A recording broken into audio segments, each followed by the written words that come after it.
Je m'appelle Marco, j'ai 32 ans, je suis ingénieur logiciel et je me suis extirpé de notre appartement exigu de Seattle où maman nous a élevés seuls. Chaque promotion me rappelait que je l'avais vu cumuler 3 emplois juste pour nous nourrir. Hier, je finalisais les documents pour le poste de mes rêves à Tokyo lorsque mon téléphone a vibré. Un texto de ma sœur Sophia disait « Je quitte mon travail. Tu t'occuperas de nous pendant que je me remets sur pied. » Mon estomac s'est noué. Avant de continuer cette histoire, dites-moi d'où vous regardez dans les commentaires. Cliquez sur le bouton j'aime et abonnez-vous pour me suivre à travers ce drame familial qui a tout changé. Grandir dans le quartier de Rainy Valley à Seattle n'a pas été facile. Notre appartement était petit, juste 2 chambres pour nous 3, ma mère Laura, ma sœur Sophia et moi. Les murs étaient fins, la plomberie capricieuse, mais maman a réussi à en faire un foyer malgré tout. Papa est parti quand j'avais 8 ans et Sophia 6. Je me souviens encore du bruit de la porte se fermant derrière lui, sa finalité. Il n'a jamais appelé, jamais envoyé de carte d'anniversaire, jamais payé un centime de pension alimentaire. C'était comme s'il nous avait simplement effacés de sa vie. Maman n'a jamais mal parlé de lui, mais la ligne serrée de sa bouche chaque fois que son nom était mentionné me disait tout ce que j'avais besoin de savoir. Après le départ de papa, maman a tout pris en charge. Elle travaillait comme réceptionniste le jour, servait des tables le soir, et le week-end, elle nettoyait des maisons dans les quartiers riches de l'autre côté de la ville. Je la voyais rentrer après minuit, les pieds enflés, les yeux lourds de fatigue, mais elle vérifiait quand même nos devoirs et s'assurait que nous avions des vêtements propres pour l'école le lendemain. L'éducation est votre ticket de sortie, disait-elle. Travaillez dur maintenant pour ne pas avoir à travailler aussi dur plus tard. J'ai pris ces mots à cœur. À 14 ans, je rangeais les rayons de l'épicerie locale après l'école. Mes chèques de paie allaient directement à maman, sans poser de questions. Je savais à quoi ressemblaient les factures avec des avertissements estampillés en rouge. Je savais ce que cela signifiait quand maman regardait le contenu de notre réfrigérateur un peu trop longtemps, calculant les repas qu'elle pouvait faire durer avec presque rien. Sophia, d'un autre côté, a suivi un chemin différent. 2 ans plus jeune que moi. Elle semblait flotter au-dessus des difficultés, immunisée en quelque sorte contre le poids de nos circonstances. Pendant que je travaillais et étudiais, Sophia traînait avec des amis, séchait les cours, s'attendant à ce que maman règle ses problèmes. Et maman le faisait toujours. Ta sœur est plus sensible, expliquait maman quand je demandais pourquoi Sophia n'avait pas les mêmes responsabilités. Elle a besoin de plus de temps pour se trouver. J'aimais ma sœur, mais la voir manipuler maman était frustrant. Quand Sophia ratait un cours, maman restait debout toute la nuit pour l'aider avec les devoirs de rattrapage. Quand Sophia perdait un emploi à temps partiel pour être constamment en retard, maman lui trouvait des excuses. Quand Sophia voulait de nouveaux vêtements que nous ne pouvions pas nous permettre, maman prenait des emplois de nettoyage supplémentaires. Pendant ce temps, j'ai postulé à toutes les bourses que je pouvais trouver. J'ai travaillé pendant le lycée et j'ai suivi des cours du soir au Community College tout en travaillant à plein temps pendant la journée. Cela m'a pris 6 ans au lieu de 4, mais j'ai finalement obtenu mon diplôme en informatique. Personne ne m'a rien donné. Chaque pas en avant venait de ma propre sueur et de ma détermination. Ce diplôme a tout changé. J'ai commencé dans une petite entreprise technologique, occupant un poste de débutant qui payait à peine plus que mon précédent emploi dans le commerce de détail. Mais j'ai fait des heures supplémentaires, je me suis porté volontaire pour les projets que personne d'autre ne voulait, et j'ai lentement bâti une réputation de gars qui pouvait résoudre les problèmes. Chaque promotion ressemblait à une validation que mon chemin, le chemin le plus difficile, avait été le bon. Tout au long de ma vingtaine, la dynamique familiale est restée inchangée. Sophia a rebondi entre les emplois, les relations et les appartements, laissant une traînée de prêts impayés et d'engagements rompus. Elle se présentait à ma porte lorsque son colocataire la mettait dehors ou lorsque sa voiture avait besoin de réparations qu'elle ne pouvait pas se permettre. Et comme maman, je l'aidais. Bien qu'à chaque fois, je me promettais que ce serait la dernière. C'est la famille, disait maman quand j'exprimais ma frustration. Nous sommes tout ce qu'elle a, mais qu'en était-il de ce que j'avais? Qu'en était-il de la vie que j'essayais de construire? Ces questions restaient toujours inexprimées, enfouies sous des couches de culpabilité et d'obligation. Pour mon 30e anniversaire, j'avais gravi les échelons jusqu'à devenir ingénieur logiciel senior dans une grande entreprise technologique.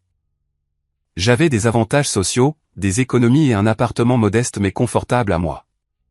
Pour la première fois, je ne vivais plus au jour le jour. Je pouvais respirer. Maman a finalement pris sa retraite de son poste de réceptionniste, bien qu'elle prenne encore occasionnellement des quarts de travail de serveuse pour « rester occupée », affirmait-elle. Bien que je soupçonne que c'était plus pour joindre les deux bouts. J'ai mis en place un virement mensuel sur son compte. Pas assez pour la soutenir entièrement, mais assez pour alléger le fardeau. C'était bon de pouvoir enfin redonner à la femme qui avait tant sacrifié pour nous. Sophia, à 28 ans, semblait enfin se stabiliser.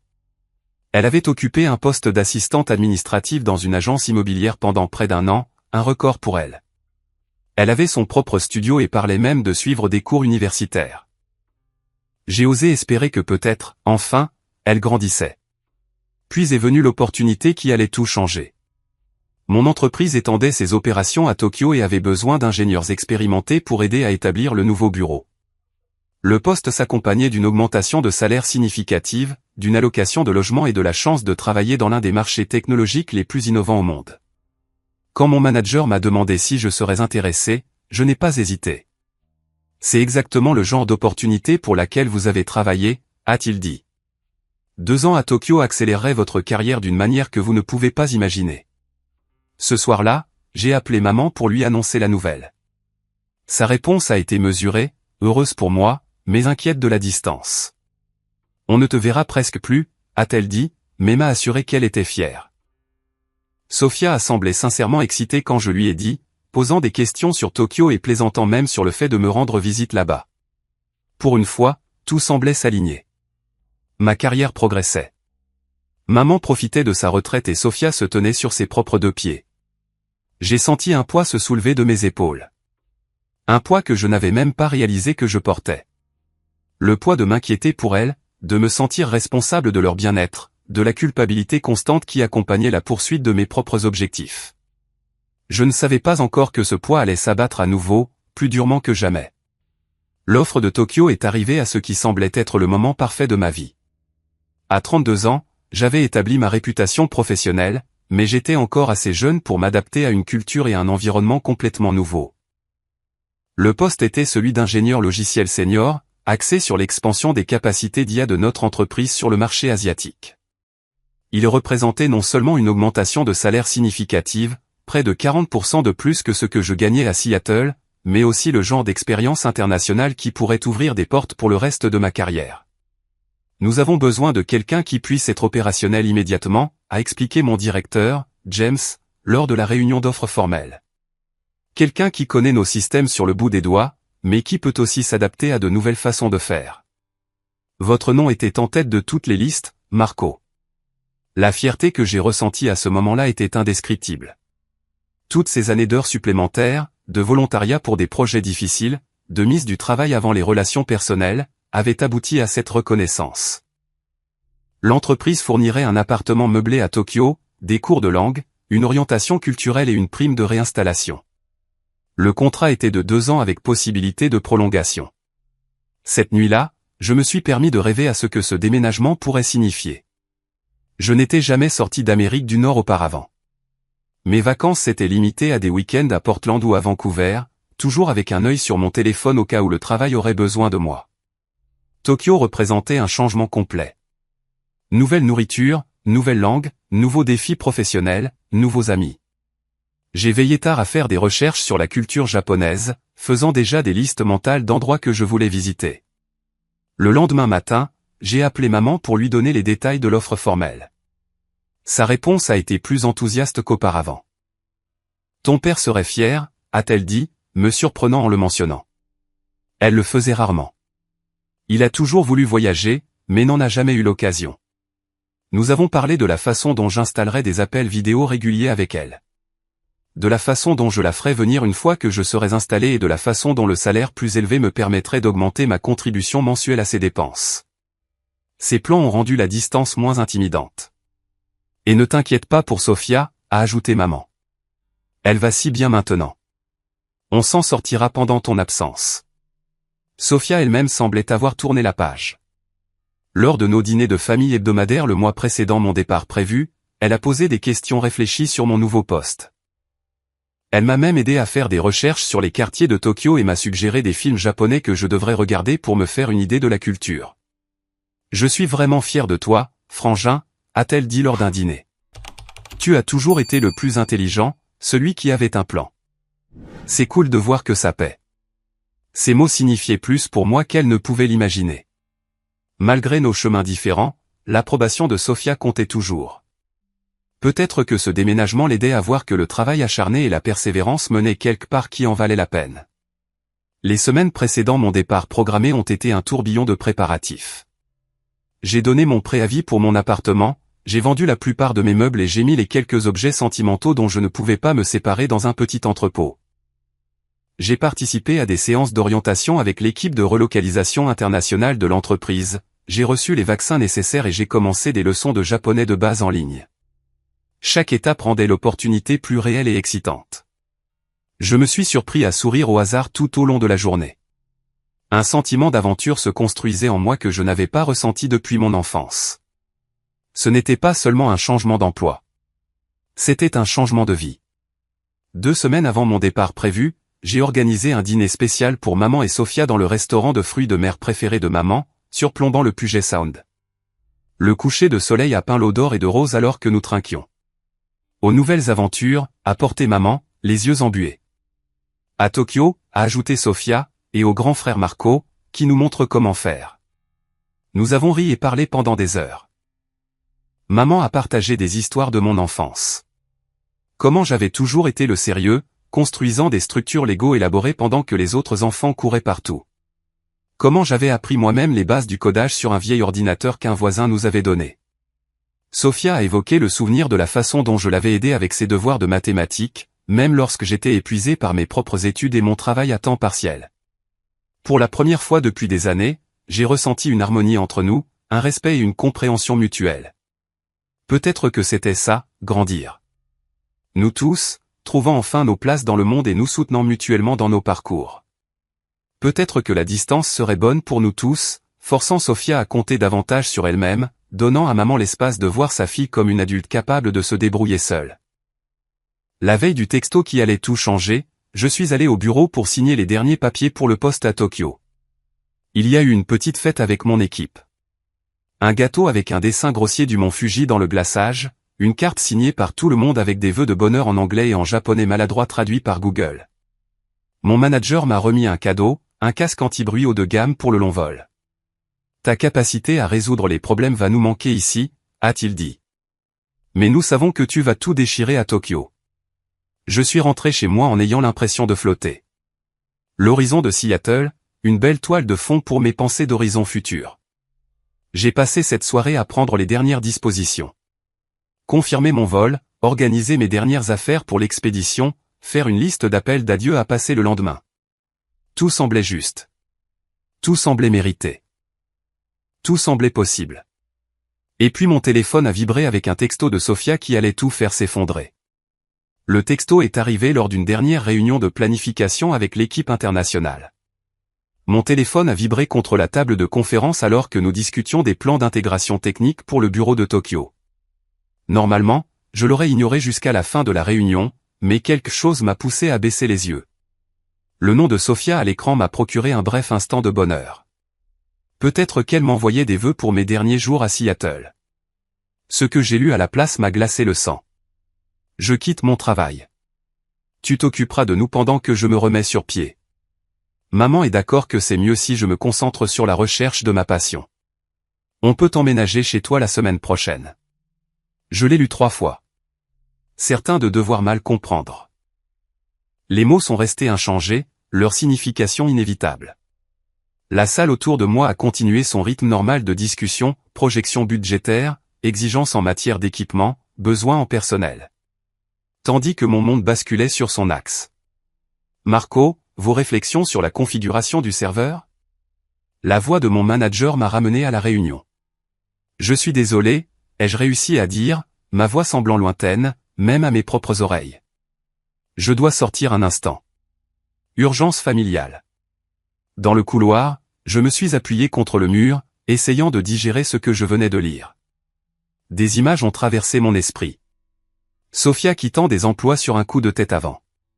La fois où elle a abandonné le community college 3 semaines après le début du semestre parce que ça ne parlait pas à son âme. La série d'appartements abandonnés et de colocataires laissés dans son sillage au fil des ans. Mais c'était différent. Ce n'était pas juste Sofia étant Sofia. Ce message révélait un niveau de suffisance et de mépris qui m'a choqué. Elle n'avait pas demandé si je l'aiderais. Elle n'avait pas reconnu mes plans, mon opportunité qui changeait ma vie. Elle avait simplement décidé que mes ressources étaient siennes à réclamer. Et maman était d'accord avec ce plan. La même maman qui venait de porter un toast à ma nouvelle aventure il y a 2 semaines, qui m'avait dit de ne pas m'inquiéter pour eux pendant mon absence. J'ai composé le numéro de Sofia, les mains tremblant légèrement. Il a sonné dans le vide. Bien sûr. Elle ne répondait jamais quand elle savait qu'une conversation difficile approchait. Sofia, rappelle-moi immédiatement. On doit parler de ce texto. Je suis en train de me préparer pour Tokyo, comme tu le sais. Rappelle-moi. Ensuite, j'ai appelé maman. Elle a répondu au 4e coup de sonnette, sa voix prudente. Oh, Marco, je suppose que Sofia t'a envoyé un texto. Maman, qu'est-ce qui se passe? Sofia dit qu'elle quitte son travail et que tu soutiens ça et quelque chose à propos d'emménager dans mon appartement. Tu sais que je pars pour Tokyo dans moins d'1 semaine. Une pause, puis. Eh bien, oui, mes chéris, les plans changent. La famille passe en premier, non? Sofia a vraiment des difficultés à ce travail. Son patron est horrible avec elle. Elle a besoin de temps pour trouver ce qui la rend vraiment heureuse. Le script familier. Le patron était toujours horrible. Le travail était toujours mauvais pour elle. L'appartement était toujours problématique. Et la famille. La famille était toujours l'atout maître qui mettait fin à toute discussion logique. Maman, j'ai signé le contrat. L'entreprise a arrangé un logement à Tokyo. Mon appartement ici est déjà loué à de nouveaux locataires à partir de la semaine prochaine. J'ai vendu mes meubles. Ce n'est pas un plan qui peut juste changer. Eh bien, a-t-elle répondu, sa voix prenant le ton blessé que je connaissais. Bien, je pensais que tu voudrais aider ta sœur. Après tout ce qu'on a traversé en tant que famille, après tout ce que j'ai fait pour vous élever seul. C'était ça. La culpabilité, la dette invisible qui ne pourrait jamais être remboursée. J'ai fermé les yeux, sentant un mal de tête se former derrière eux. Maman, je veux aider Sofia. Je l'ai toujours voulu. Mais ce n'est pas l'aider. C'est lui permettre d'éviter à nouveau ses responsabilités. Et cette fois, vous me demandez de renoncer à l'opportunité d'une vie pour le faire. Je ne te demande pas de renoncer à quoi que ce soit, a-t-elle répondu, sa voix se durcissant.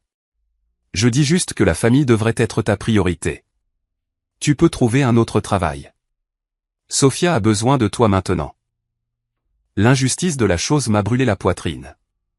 J'avais passé toute ma vie à donner la priorité à la famille, travaillant adolescent pour aider avec les factures, mettant en place des virements mensuels sur le compte de maman, sortant Sofia d'innombrables crises qu'elle avait elle-même créées. La seule fois où j'ai poursuivi quelque chose uniquement pour moi, ils l'ont considéré comme égoïste, comme un abandon. On en discutera ce soir, dis-je finalement, sachant qu'aucune résolution ne serait trouvée dans cet appel téléphonique. Je dois retourner à ma réunion. Je suis retourné dans la salle de conférence, je me suis excusé pour l'interruption, et j'ai réussi à tenir le reste de la réunion en pilote automatique. Mon esprit a des milliers de kilomètres des configurations de serveurs et des tableaux d'effectifs. De retour à mon bureau, un autre texto de Sofia attendait. Au fait, peux-tu m'aider à déplacer quelques cartons chez toi demain? J'ai déjà donné mon préavis à mon propriétaire. La présomption désinvolte était à couper le souffle. Elle n'avait même pas attendu ma réponse avant de mettre son plan en marche. J'ai tapé et supprimé plusieurs réponses, chacune plus en colère que la précédente, avant de me décider pour « on doit parler en personne ». Dîner de famille ce soir. 3 points sont apparus, ont disparu, sont réapparus. Finalement, peu importe. Maman fait des lasagnes. J'ai passé le reste de la journée de travail dans le brouillard, faisant les gestes machinalement pendant que mon esprit s'emballait. Est-ce que je réagissais de manière excessive? La famille était-elle vraiment la priorité ultime, même au détriment de mon propre avenir? Que arriverait-il à Sofia si je n'étais pas là pour la rattraper? Ces questions n'avaient pas de réponse facile. Mais une chose était claire. Je ne pouvais pas prendre une décision de cette ampleur sur la base d'un message texté de la culpabilité. Ce soir-là, j'ai conduit jusqu'à la maison de maman avec un nœud à l'estomac. La petite maison de plain-pied avait l'air la même que d'habitude, le porche avec son ampoule qui vacillait perpétuellement, la grenouille en céramique près de la porte qui était là depuis mon enfance, les rideaux que maman avait cousus elle-même il y a 20 ans et qu'elle refusait de remplacer malgré leur motif délavé. Avant même que je puisse frapper, la porte s'est ouverte en grand. Sophia se tenait là en pantalon de survêtement et t-shirt ample, l'air complètement insouciante. Enfin. J'ai faim. Maman ne voulait pas qu'on commence sans toi. Elle s'est retournée et est rentrée sans attendre de réponse, comme si notre échange de textos n'avait jamais eu lieu, comme si elle n'avait pas juste fait exploser une bombe au milieu de ma vie. Je suis entré, me préparant à la confrontation à venir. La déception flottait dans l'air comme une chose physique, lourde et inévitable. L'odeur de lasagne de maman remplissait la petite maison, une odeur qui apportait normalement du réconfort, mais qui n'intensifiait maintenant que mon malaise. Dans la cuisine, maman plaçait un grand plat à gratin sur la table, qui était déjà dressé avec les assiettes et les couverts dépareillés de mon enfance. Tout avait l'air normal, ordinaire, comme si c'était juste un autre dîner de famille plutôt qu'un moment charnière dans nos relations. Le voilà, dit maman en souriant comme si de rien n'était. Juste attends. Assieds-toi. Mangeons pendant que c'est chaud. Je suis resté debout. Avant de manger, je pense qu'on doit parler du texto de Sophia et de ce qui se passe réellement ici. Sophia a levé les yeux au ciel en se laissant tomber dans sa chaise habituelle. On doit vraiment faire ça maintenant? J'ai faim. Oui, on doit faire ça maintenant, ai-je répondu en luttant pour garder ma voix égale. Tu m'as envoyé un texto disant que tu quittes ton travail et que tu t'attends à ce que je te soutienne. Tu as donné ton préavis à ton propriétaire, apparemment, sans même attendre ma réponse. Ce n'est pas une petite chose, Sophia. Ça nous impacte tous. Maman a posé une cuillère de service dans les lasagnes et s'est assise. Discutons en mangeant. Pas de raison de laisser de la bonne nourriture refroidir. C'était typique de maman, sa façon de désamorcer la tension, de normaliser même les conflits les plus importants, la nourriture comme pacificatrice, comme distraction. Je me suis assis à contre-cœur, sachant que cette conversation aurait lieu avec ou sans lasagne. Alors, ai-je commencé, acceptant une assiette mais sans toucher à la nourriture. Est-ce que quelqu'un peut m'expliquer pourquoi Sophia quitte soudainement son travail? Le travail qu'elle a depuis presque 1 an. Le plus long qu'elle ait jamais gardé. Le travail qui allait si bien que je me sentais à l'aise d'accepter le poste à Tokyo. Sophia a pris une grosse bouchée de lasagne avant de répondre. Cet endroit est toxique, Marco. Mon patron s'attribue toutes mes idées. Mes collègues sont faux. Je ne m'épanouis pas là-bas. Les plaintes familières, les mêmes raisons pour lesquelles elle avait quitté ses 6 derniers emplois. Et as-tu cherché un autre poste avant de décider de démissionner? As-tu des économies pour subvenir à tes besoins pendant que tu es au chômage? Elle a fait un geste de la main avec sa fourchette. C'est pour ça que je t'ai envoyé un texto. J'ai besoin de temps pour déterminer ce que je veux vraiment faire de ma vie. Trouver ma passion. Tu sais. Je ne peux pas faire ça coincé dans un 9 à 5 abrutissant. Donc, ton plan est d'emménager dans mon appartement, que je te rappelle n'est plus le mien à partir de la semaine prochaine, et de me laisser te soutenir financièrement pendant que tu trouves ta passion. Et où serais-je exactement pendant tout ce temps? Maman est intervenue. On pensait que tu pourrais reporter Tokyo. Peut-être pour 6 mois, jusqu'à ce que Sophia se remette sur pied. Ton entreprise comprendrait, pour des raisons familiales.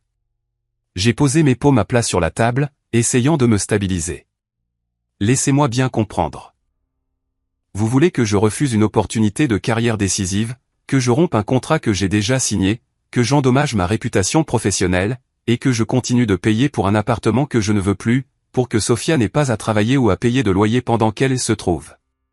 Quand tu le dis comme ça, tu le fais paraître si égoïste, a claqué Sophia. Égoïste?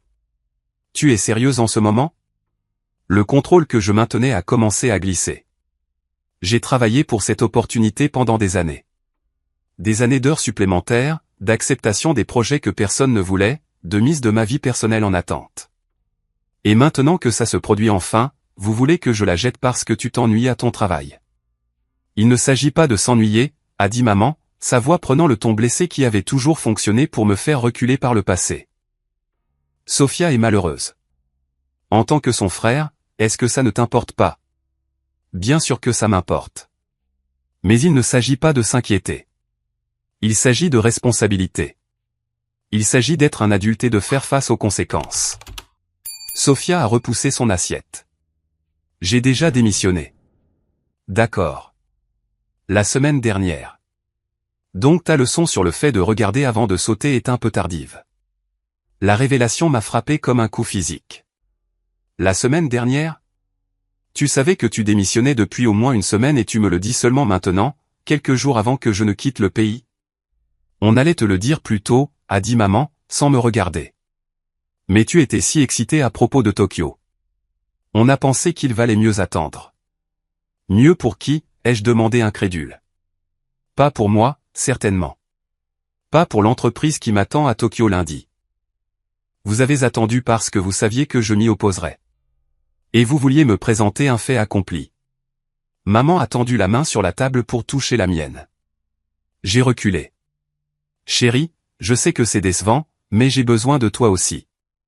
Ma sécurité sociale couvre à peine l'hypothèque, et avec les prix qui augmentent. Une autre couche de la manipulation s'est dévoilée. Pas seulement Sofia, mais maman aussi. Elles en avaient discuté entre elles, planifiant comment m'approcher, comment s'assurer que je ne pourrais pas refuser. Donc, il ne s'agit pas seulement de Sofia qui trouve sa passion. Vous comptez aussi sur moi financièrement. Les pièces se sont assemblées. C'est pour ça que tu as pris des quarts de travail de serveuse supplémentaires ces derniers temps, n'est-ce pas? Pas pour rester occupé, mais parce que tu as besoin d'argent. Le silence de maman l'a confirmé. Pourquoi ne m'as-tu pas dit que tu avais des difficultés? J'aurais augmenté les virements mensuels. Je t'aurais aidé à trouver des ressources. Tu n'avais pas à conspirer comme ça. On ne conspire pas, a protesté Sofia. On est une famille. On est censé s'entraider. L'aide va dans les deux sens, Sofia. Quand m'as-tu déjà aidé? Quand as-tu déjà considéré ce dont je pourrais avoir besoin ou ce que je pourrais vouloir? Je t'ai soutenu émotionnellement et financièrement pendant des années. La seule fois où je poursuis quelque chose pour moi-même, tu essaies de le saboter. Ce n'est pas juste. Elle a claqué sa main sur la table, faisant trembler la vaisselle. J'ai toujours été là pour toi. Été là comment? Cite-moi une seule fois où tu as sacrifié quelque chose pour moi. Une seule fois où tu as mis mes besoins avant les tiens. Son silence en disait long. Je ne peux plus faire ça, ai-je finalement dit. Je ne peux pas être la solution à tous les problèmes, le filet de sécurité pour chaque mauvaise décision. J'ai ma propre vie à vivre. Le visage de maman s'est durci d'une manière que j'avais rarement vue. Alors, tu choisis ta carrière plutôt que ta famille. Après tout ce que j'ai sacrifié pour toi? J'ai eu 3 emplois pour mettre de la nourriture sur cette table. Je me suis privé pour que vous ayez des opportunités. Et je suis reconnaissant, maman. Je le serai toujours. Mais tes sacrifices étaient pour nous donner une vie meilleure, pas pour nous maintenir attachés à toi pour toujours, pas pour nous faire sentir coupables de poursuivre nos propres chemins. Certains chemins s'éloignent de la famille, a-t-elle dit froidement. Est-ce vraiment le chemin que tu veux? La manipulation émotionnelle était si transparente maintenant que je pouvais la voir clairement pour la première fois. La culpabilité, l'obligation, l'amour conditionnel, ça avait toujours été là, mais j'avais été trop proche pour le reconnaître. Je pars pour Tokyo lundi. Comme prévu, dis-je en me levant. Je vous aiderai toutes les deux à trouver d'autres solutions, mais je n'annulerai pas mes plans. Je ne peux pas, le visage de Sofia s'est tordu de colère. Très bien, abandonne-nous, tout comme papa l'a fait. La comparaison a piqué plus qu'elle ne pouvait l'imaginer. Papa est parti sans un mot et n'a jamais regardé en arrière. Je communique ouvertement et j'offre une aide alternative. Ce n'est pas la même chose. Ça nous semble la même chose, a dit maman tranquillement. J'ai regardé ces 2 femmes qui étaient ma famille, que j'aimais malgré tout, et j'ai réalisé qu'elles ne pouvaient pas me voir clairement. Elles ne voyaient que ce que je pouvais leur fournir, pas qui j'étais ou ce dont j'avais besoin. Je pense que je devrais y aller, dis-je, mon appétit ayant disparu depuis longtemps. On ne va pas résoudre ça ce soir. Alors que je me dirigeais vers la porte, Sofia m'a interpellé. Alors, qu'est-ce que je suis censé faire maintenant? Dormir dans la rue? Je me suis retourné une dernière fois. Tu as encore 5 jours dans ton appartement, de ton propre aveu. Utilise ce temps pour appeler tes amis, chercher un nouvel emploi, demander de l'aide si tu en as besoin. Il y a des options qui n'impliquent pas de faire dérailler ma vie. En m'éloignant de la maison de maman, des appels manqués et des textos ont commencé à inonder mon téléphone. Des membres de la famille élargie, des tantes, des cousins, des amis de maman, tous soudainement inquiets de mon abandon de la famille. Le récit se propageait déjà, me présentant comme le méchant, le fils égoïste qui a choisi l'argent plutôt que le sang. J'ai mis mon téléphone en silencieux et j'ai conduit sans but dans les rues pluvieuses de Seattle, me sentant plus seul que je ne l'avais été depuis des années. Pourtant, sous la blessure et la colère, je sentais les premiers frémissements d'une libération attendue depuis longtemps. J'ai à peine dormi cette nuit-là. Mon appartement, maintenant presque vide à l'exception d'un matelas par terre, d'une chaise pliante et de valises faites pour Tokyo, ressemblait à un purgatoire, un espace entre les mondes. La pluie tapait contre les fenêtres alors que je regardais le plafond, rejoignant la conversation du dîner, me demandant s'il y avait eu une autre façon de gérer la situation, un autre chemin à travers le champ de mine des attentes familiales. À l'aube, j'avais pris une décision. Non pas par colère, non pas par blessure, mais d'un lieu de clarté que je n'avais jamais connu auparavant. J'ai pris une douche, j'ai mis mon plus beau costume et je suis allé au bureau plus tôt que d'habitude. Mon directeur, James, était déjà là, examinant des rapports avec une tasse de café. « Marco, vous êtes matinal. Tout est prêt pour lundi ?» J'ai pris une profonde inspiration. C'est ce dont je voulais discuter. J'ai eu quelques complications familiales. Son visage s'est légèrement affaissé. Oh. Je craignais ça. Des problèmes de visa? Non, rien de tel. Ce sont des affaires familiales personnelles, mais je veux être clair. Je suis absolument engagé dans le poste à Tokyo. Je demande s'il y a un moyen de s'assurer que cet engagement est en béton. James a semblé surpris, mais a hoché la tête. Eh bien, nous avons déjà traité tous vos documents et signé le contrat, mais si vous le souhaitez, nous pourrions le faire réviser par le service juridique pour nous assurer que tout est hermétique. Puis-je demander ce qui motive cela? J'ai expliqué brièvement la situation, en laissant de côté les détails émotionnels, mais en précisant qu'il y avait une pression de la famille pour que j'abandonne mes plans.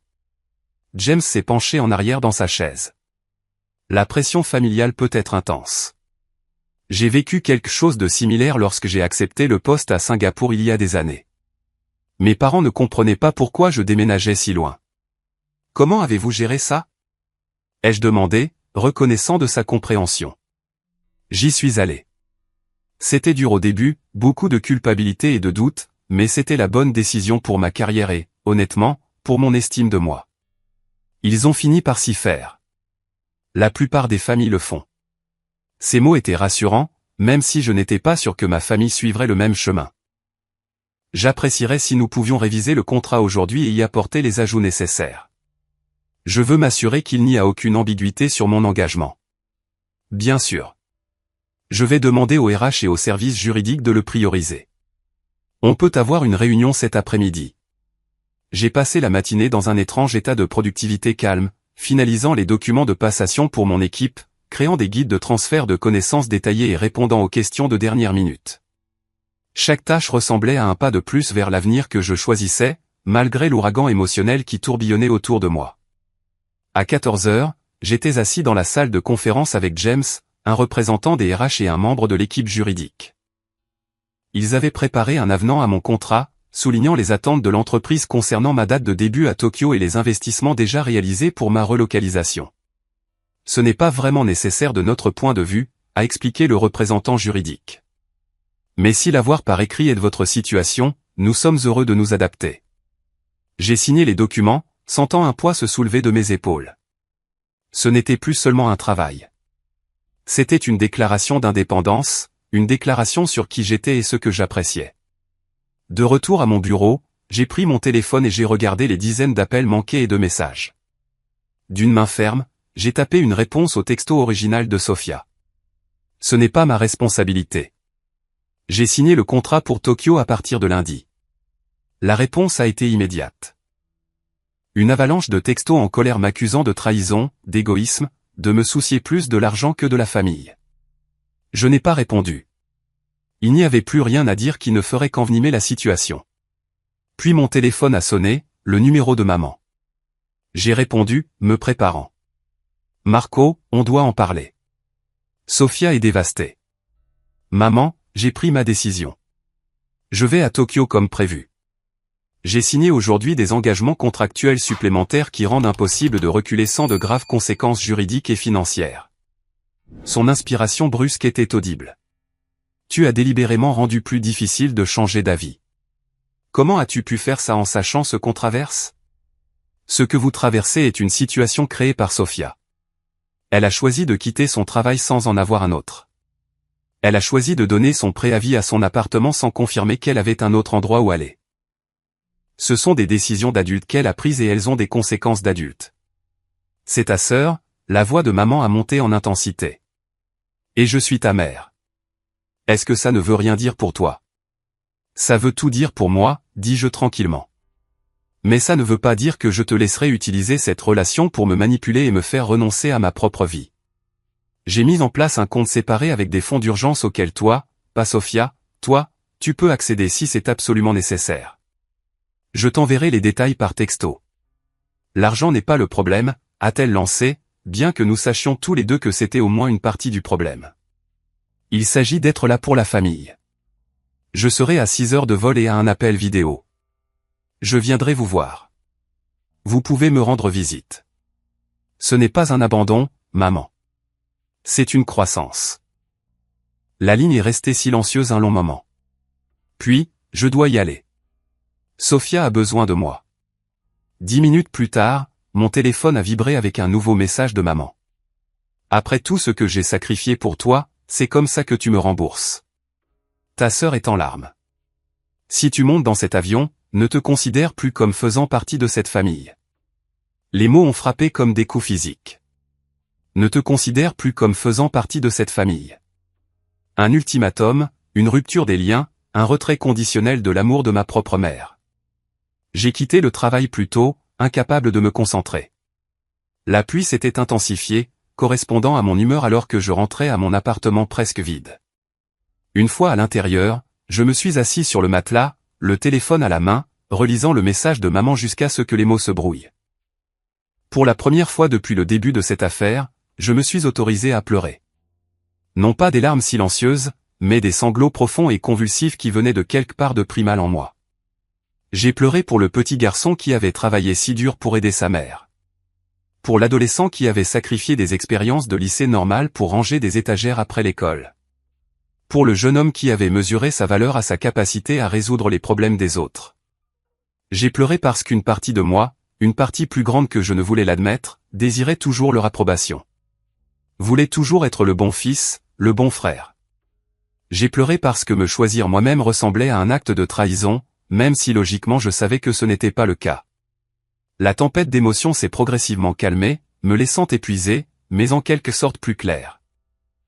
J'ai pensé à ce que James avait dit à propos de son affectation à Singapour, à la culpabilité et à l'acceptation finale. J'ai pensé à toutes les nuits où j'étais resté éveillé à m'inquiéter des factures de maman ou de la dernière crise de Sophia. Surtout, j'ai pensé à la personne que je voulais être. Non seulement un fils ou un frère, mais un être humain à part entière avec ses propres rêves et aspirations. Quelqu'un qui pourrait aider les autres d'un lieu de force et de choix, pas d'obligation et de culpabilité. Alors que minuit approchait, j'ai pris une autre décision. Il ne s'agissait plus seulement de Tokyo. Il s'agissait de remodeler fondamentalement ma relation avec ma famille, d'établir des limites qui auraient dû être fixées il y a longtemps. Le matin apporterait des actions difficiles, des conversations douloureuses. Mais alors que je sombrais enfin dans le sommeil, j'ai ressenti quelque chose d'inattendu sous la tristesse et la résolution, un murmure de liberté, de possibilité. La première bouffée d'un mois que j'avais gardé submergé pendant trop longtemps. Je me suis réveillé avec les premières lueurs, l'esprit clair malgré l'épuisement émotionnel de la veille. La pluie s'était arrêtée et une pâle lumière du soleil filtrait à travers mes fenêtres sans store. Cela semblait symbolique, la tempête qui passait, la clarté qui émergeait. J'ai pris une douche, j'ai fait du café dans ma dernière tasse et je me suis assis sur ma chaise pliante pour planifier la journée à venir. D'abord, j'ai appelé mon conseiller financier, Anthony, et j'ai pris un rendez-vous d'urgence pour 9 heures. Ensuite, j'ai envoyé un email détaillé et soigneusement formulé à Sophia. Non pas avec colère, non pas avec précipitation, mais avec une réflexion délibérée derrière chaque mot. Sophia, je comprends que tu sois en colère et blessée par ma décision de poursuivre le poste à Tokyo. Je suis désolé pour la douleur que cela te cause, mais j'ai besoin que tu comprennes que cette décision ne consiste pas à te rejeter, toi ou maman. Il s'agit de poursuivre enfin le chemin qui est bon pour moi. Je ne changerai pas d'avis sur Tokyo, mais je veux aider d'une manière qui n'implique pas d'entretenir des schémas qui, en fin de compte, nous nuisent à tous. Je peux t'offrir de 1. Te mettre en contact avec des recruteurs de mon réseau pour des opportunités d'emploi. 2. T'aider à créer un budget et un plan financier. 3. Payer un mois de loyer dans un nouvel appartement une fois que tu auras trouvé un travail. Ce que je ne peux pas et ne ferai pas, c'est 1. Reporter ou annuler mon poste à Tokyo. 2. Continuer à fournir un soutien financier continu sans objectif et délai clair. 3. Laisser la culpabilité ou la manipulation émotionnelle dicter mes choix de vie. Je t'aime, Sophia. Je t'aimerai toujours. Mais l'amour ne signifie pas dire oui à tout. Parfois, cela signifie dire non aux schémas qui nous maintiennent tous les deux coincés. Marco. J'ai appuyé sur envoyer avant de pouvoir douter, puis j'ai conduit pour rencontrer Anthony. Le bureau de planification financière était calme un samedi matin, et Anthony m'attendait avec du café quand je suis arrivé. C'est inhabituel, a-t-il dit en nous asseyant dans son bureau. Tout va bien? J'ai expliqué la situation, les difficultés financières de maman qu'elle m'avait cachées, l'attente de soutien de Sophia et mon départ imminent pour Tokyo. Anthony a écouté sans jugement, hochant occasionnellement la tête. Donc, j'ai besoin de mettre en place un système qui offre un filet de sécurité pour maman, mais avec des limites claires, quelque chose qui ne peut pas être abusé ou vidé pour des fins non essentielles. Anthony a tapoté son stylo contre son bloc-notes. Nous pouvons créer un trust avec des conditions spécifiques. Votre mère aurait accès pour des besoins documentés, frais médicaux, frais de logement, services publics, mais pas seulement des retraits généraux. Et Sophia ne devrait pas y avoir accès du tout. Il m'a regardé droit dans les yeux. D'après ce que vous avez décrit, lui donner un accès direct s'après les limites que vous essayez d'établir. Si votre mère choisit de partager avec elle, c'est entre elles. Mais structurellement, le compte devrait être pour votre mère uniquement. Nous avons passé l'heure suivante à régler les détails. Je financerai le compte avec suffisamment pour couvrir l'hypothèque de maman pendant 6 mois et d'autres produits de première nécessité, mais pas assez pour les soutenir toutes les deux indéfiniment. Anthony servirait de fiduciaire, examinant les demandes de retrait par rapport aux critères établis. C'est une limite saine, Marco, m'a-t-il assuré en signant les papiers. Vous fournissez une aide authentique tout en encourageant l'indépendance. Mon prochain arrêt a été pour rencontrer Jackson, mon plus vieil ami, qui connaissait ma famille depuis l'enfance. Nous nous sommes retrouvés dans un café près du front de mer, la Space Needle visible à travers des nuages brumeux. Mec, j'ai entendu par ma mère que les choses se sont corsées avec ta famille, a-t-il dit en s'asseyant. Elle a dit que ta tante appelait tout le monde en disant que tu les avais abandonnés ou quelque chose comme ça. J'ai soupiré. Les nouvelles vont vite. Oui, ça a été un désordre. Je lui ai donné la version condensée. Jackson avait sa propre histoire familiale compliquée, des parents qui avaient divorcé méchamment quand nous étions au collège, un père qui avait utilisé la culpabilité pour extorquer de l'argent et du soutien à Jackson pendant des années. Ça me semble familier, a-t-il dit quand j'ai eu fini. Tu te souviens quand mon père a eu besoin d'une aide temporaire après avoir perdu son travail? Ce temporaire s'est transformé en 3 ans où je payais son loyer. Je me souviens. Tu as finalement coupé les ponts l'année dernière, non? Jackson a hoché la tête. La chose la plus difficile que j'ai jamais faite. Il ne m'a pas parlé pendant 4 mois. Il m'a traité de tous les noms. Il a fait appeler des parents pour me dire que j'étais cruel. Comment as-tu géré ça? Mal au début, a-t-il admis avec un sourire triste. Beaucoup de doutes. Beaucoup de nuits blanches. Mais ensuite, quelque chose d'intéressant s'est produit. Il a trouvé un travail, un logement moins cher, il a commencé à se débrouiller sans moi comme filet de sécurité. Et maintenant? Maintenant on se parle 1 fois par mois. Ce n'est pas parfait, mais c'est mieux, plus honnête. Il me respecte plus, je pense. Et je me respecte certainement plus. Ces mots ont profondément résonné. Ma mère a dit, si tu montes dans cet avion, ne te considère plus comme faisant partie de la famille.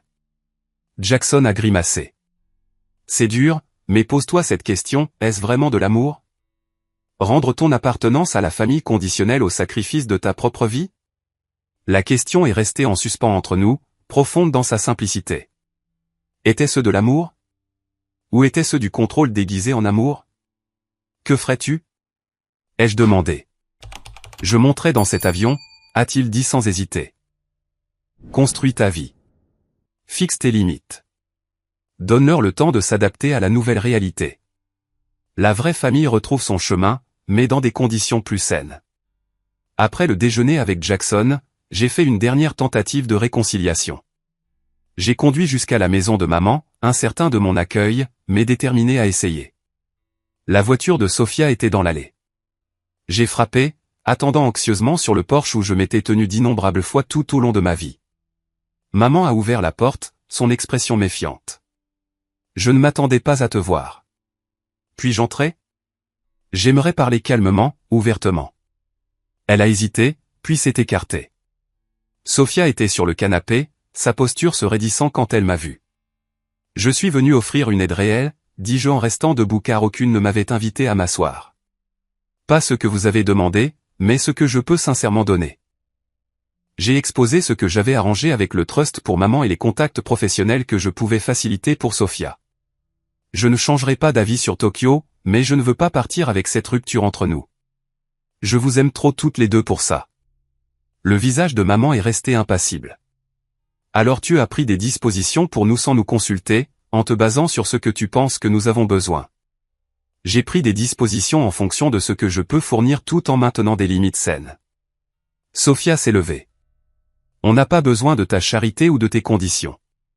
On avait besoin que tu sois là, que tu sois présent, que tu te soucies vraiment de ce qui nous arrive. Je m'en soucie. C'est pour ça que je suis là maintenant, essayant de trouver une solution qui fonctionne pour tout le monde.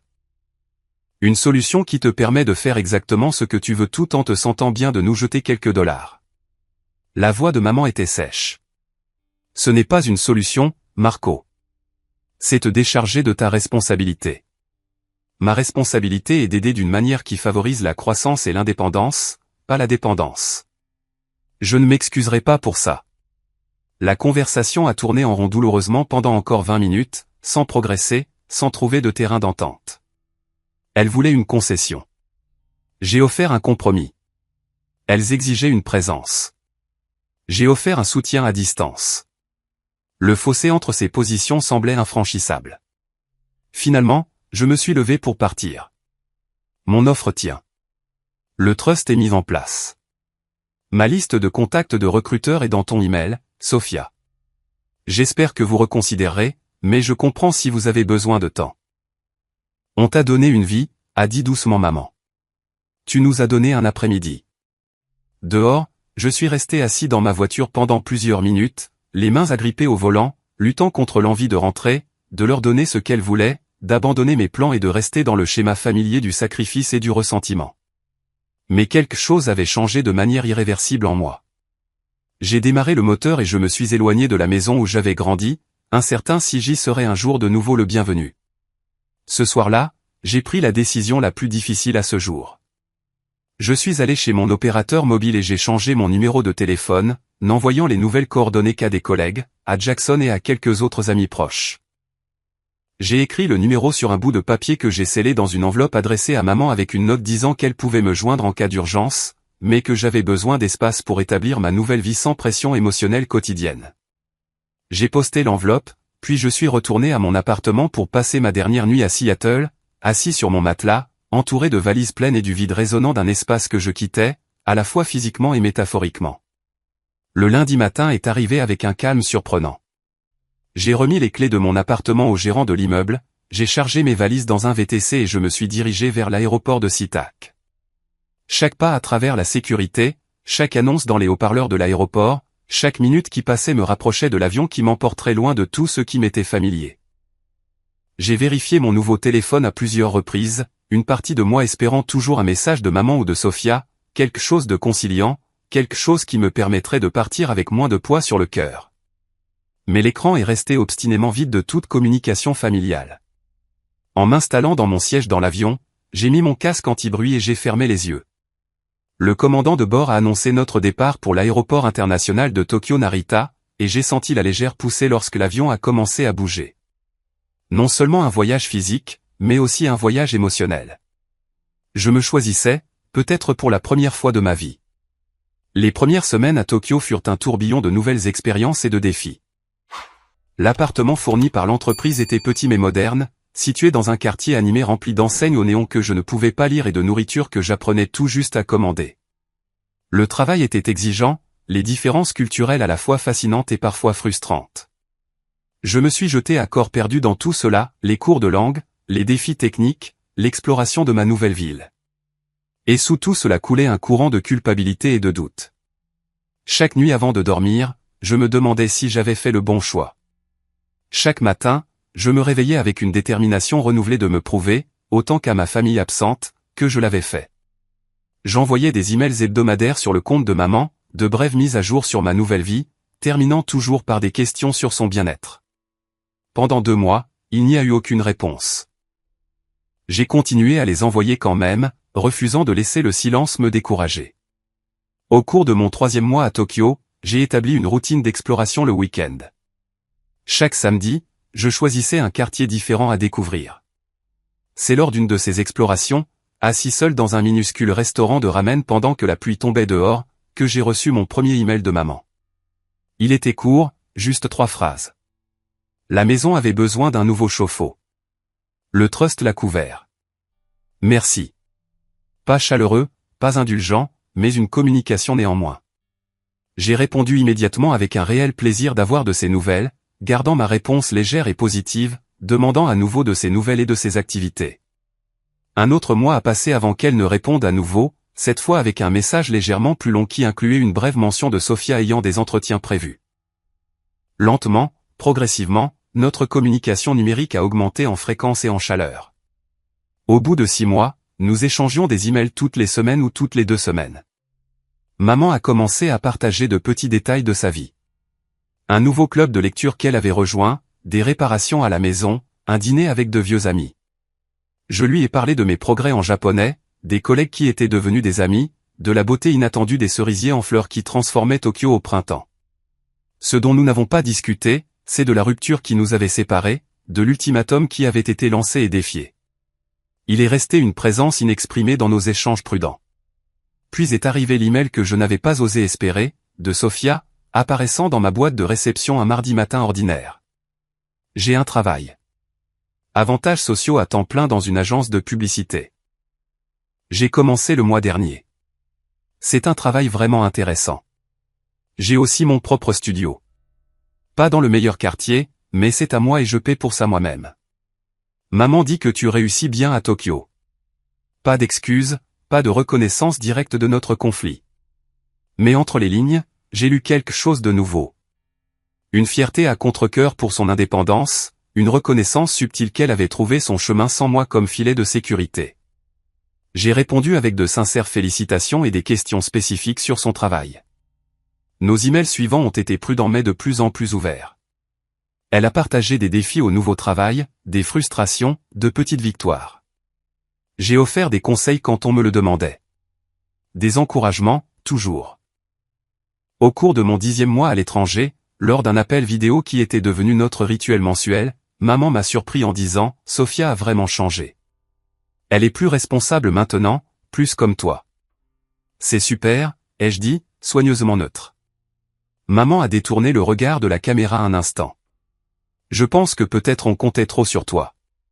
On attendait trop. Ce n'était pas tout à fait des excuses, mais de la part de maman, c'était extraordinaire, un aveu que la dynamique avait été déséquilibrée, que leurs attentes avaient été injustes. Je voulais juste que tout le monde aille bien, dis-je. Y compris moi. Elle a hoché la tête lentement. Je comprends mieux ça maintenant. Alors que mon premier anniversaire à Tokyo approchait, l'entreprise a proposé de faire venir un membre de ma famille. J'ai étendu l'invitation à maman, incertain si elle accepterait. Sa réponse affirmative est venue le jour même avec une note supplémentaire. Sophia te dit qu'elle ne peut pas venir à cause de ses engagements professionnels, mais elle t'envoie son amour. Engagement professionnel, responsabilité, indépendance. La transformation était remarquable. La visite de maman a été une révélation.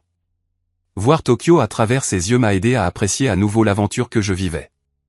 Et la voir interagir avec mes collègues, mes nouveaux amis, mon nouveau monde lui a donné un aperçu de ce que cette opportunité avait signifié pour moi. Le dernier soir, assise dans un petit restaurant surplombant les lumières de la ville, elle a tendu la main sur la table et a pris la mienne. « J'avais tort », a-t-elle dit simplement. « Tort d'essayer de te retenir. Tort de te faire sentir coupable de vivre ta propre vie. » Les mots que j'avais tant désiré entendre, que j'avais peut-être besoin d'entendre pour embrasser pleinement mon choix. « Je comprends pourquoi tu l'as fait », ai-je répondu. « Tu avais peur. » « Oui. Peur du changement. Peur de te perdre. Peur de faire face à ma propre part dans la dépendance de Sophia. » Elle a serré ma main. « Mais j'avais tort. Et je suis désolé. »« Je suis désolé aussi, » dis-je, le pensant. Désolé pour la douleur que mon départ a causée. Désolé pour la façon dont ça s'est passé. Mais pas désolé d'être parti. Non, ai-je admis. Pas désolé pour ça. Elle a hoché la tête, un petit sourire effleurant ses lèvres. Bien. Tu ne devrais pas l'être.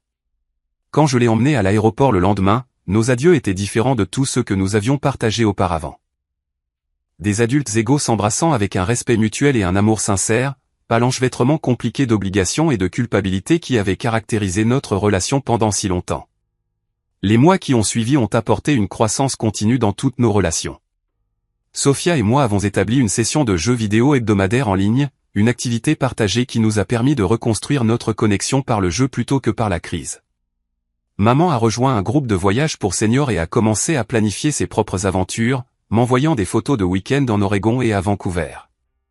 Alors que mon affectation de 2 ans touchait à sa fin, j'ai dû faire face à une autre décision. Prolonger mon séjour à Tokyo ou retourner à Seattle. L'entreprise était désireuse que je reste, offrant des responsabilités et une rémunération accrue. J'étais partagé. Ma vie au Japon était maintenant riche d'amitié et de satisfaction professionnelle. Lors d'un appel vidéo avec maman et Sophia, devenu un événement régulier, j'ai partagé mon dilemme. « Qu'est-ce que vous pensez que je devrais faire ?» ai-je demandé, curieux de leur perspective, mais ne cherchant plus leur approbation. Maman a répondu en premier. « Qu'est-ce que tu veux faire, Marco ?»« Je pense que je veux rester, » ai-je admis. « Au moins pour 1 an ou 2 de plus. » Sophia a souri. « Alors reste. Le Japon a l'air incroyable sur toutes tes photos. Peut-être que je pourrais venir la prochaine fois. L'agence pourrait même avoir des clients là-bas avec qui je pourrais entrer en contact. Tu nous manqueras, a ajouté maman. Mais on s'en sortira. On s'en sort bien, et on veut que tu sois heureux. Des mots simples, mais ils représentaient un changement profond dans notre dynamique familiale. De l'attente à l'acceptation, de la dépendance au soutien mutuel, de l'amour conditionnel à l'amour inconditionnel. Ce soir-là, je me suis tenu sur mon petit balcon surplombant l'horizon de Tokyo, réfléchissant au parcours des 2 dernières années. La leçon la plus difficile avait été d'apprendre que parfois, le véritable amour familial signifie fixer des limites, dire non, permettre aux autres de faire face aux conséquences de leurs propres choix. La douleur la plus profonde était venue de la rupture des anciens schémas, mais aussi la plus grande croissance. En refusant de soutenir Sophia, je lui avais par inadvertance offert le cadeau de l'autonomie. En tenant fermement tête à la manipulation émotionnelle de maman, j'avais créé un espace pour qu'une relation plus authentique se développe. Et en me choisissant moi-même, mes rêves, mes objectifs, mon bien-être, j'étais devenu quelqu'un de mieux à même de soutenir vraiment ce que j'aimais. Non pas par obligation, mais par force et par choix. Le texto qui avait semblé tout menacer avait, en fin de compte, catalysé des transformations qu'aucun de nous n'aurait pu imaginer. En refusant d'être la solution aux problèmes de tout le monde, j'avais permis à nous tous de trouver de meilleures solutions en nous-mêmes. Avez-vous déjà eu à faire un choix difficile entre vos propres besoins et les attentes de votre famille? Comment l'avez-vous géré et qu'avez-vous appris? J'adorerais connaître vos réflexions dans les commentaires. N'oubliez pas d'aimer cette vidéo si vous avez trouvé mon histoire utile. Abonnez-vous pour plus d'expériences de la vie réelle et partagez-la avec toute personne qui pourrait avoir des difficultés avec les limites familiales. N'oubliez pas que parfois les décisions les plus difficiles mènent à la croissance la plus significative pour toutes les personnes impliquées. Merci de m'avoir écouté et je vous souhaite de la force dans votre propre voyage de découverte de soi et de relations saines.